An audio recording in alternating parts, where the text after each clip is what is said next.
दोस्तों, यह है भारत सरकार का मानक चिन्ह जो कि साबित करता है कि भारत एक है।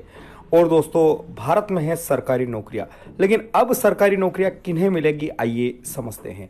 दोस्तों, इन्हें तो आप अच्छे से जानते होंगे, बीसीआई सेक्रेटरी शाह, यह है लड़के अमित शाह के। और इनको पद मिला है बीसीसीआई में इनके बाप के बड़े होने का, अर्थात अब भारत सरकार में उन्हें ही नौकरियां मिलेगी जिनका बाप बड़ा होगा, जो खुद बड़ा होगा और जिसकी पहुंच बड़ी होगी। अर्थात बाबा साहब का आरक्षण अब धीरे धीरे करके खत्म हो रहा है और इन लोगों की नीतियां देश पर हावी हो रही है।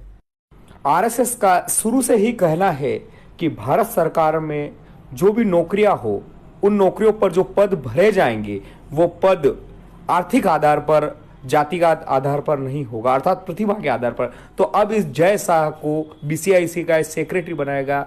इस जॉब के लिए इनके पास कौन सी योग्यता थी? अर्थात यहां पर संघ को पूरा विरोध करना चाहिए था, लेकिन विरोध नहीं किया। अर्थात संघ चाहता ही नहीं कि दलितों को भारत सरकार में नौकरी मिले। दोस्तों, दूसरा सबसे बड़ा उदाहरण, दोस्तों योगी आदित्यनाथ की सरकार में कितने पद कैसे भरे जा रहे हैं और किन लोगों को सबसे ज्यादा मौका मिल रहा है सरकारी सेवाओं में।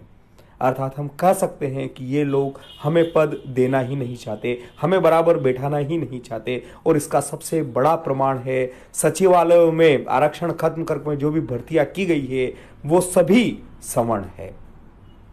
दोस्तों, जय भीम। दोस्तों, अब आप पूरी तरह से समझ गए होंगे कि हमारे जो बाबा साहेब थे, जो डॉक्टर भीमराव अंबेडकर थे, वो क्या चाहते थे? वो चाहते थे कि देश की प्रत्येक नौकरी, प्रत्येक ऑफिस, प्रत्येक कार्यालय जहां पर भी सरकार हो और जो आम लोगों से जुड़ी हुई हो, वहां पर प्रत्येक जाति का प्रतिनिधित्व हो, ताकि सभी लोगों के लिए देश की सरकार उन लोगों के लिए काम कर सके।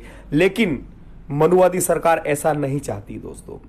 इसीलिए हम देख रहे हैं कि जब से बीजेपी का शासन आया है, हमारी नौकरियों को खत्म किया जा रहा है, हमारी नौकरियों पर कम सैलरी की जा रही, ठेका प्रथा लागू किया जा रहा है और हम लोग खामोश हैं। सरकारी नौकरियां खत्म हो रही है और बाबा साहेब का आरक्षण धीरे धीरे करके खत्म किया जा रहा है। दोस्तों, ऐसे में भारत सरकार से हम लोग दूर होते जा रहे हैं, अर्थात तरक्की से दूर होते जा रहे हैं। ऐसे में दोस्तों, हम सबको मिलकर बाबा साहेब का संविधान बचाना है और सबसे बड़ी चीज बाबा साहेब का आरक्षण बचाना है, सरकारी नौकरियां बचानी है। और इन सभी चीजों के लिए जरूरी है कि हम एकता दिखाएं, एक छत के नीचे आए दोस्तों, एक दिखता दिखाए। तो दोस्तों, इस एकता के नाम दोस्तों वीडियो शेयर होना चाहिए और पेज लाइक का बटन दबते रहना चाहिए और जय भीम कमेंट होता रहना चाहिए। और दोस्तों, पेज लाइक का बटन और पोस्ट शेयर का बटन तो ऐसे दबना चाहिए कि जैसे हमने संघियों की नींद हराम कर दी हो। दोस्तों, जय भीम।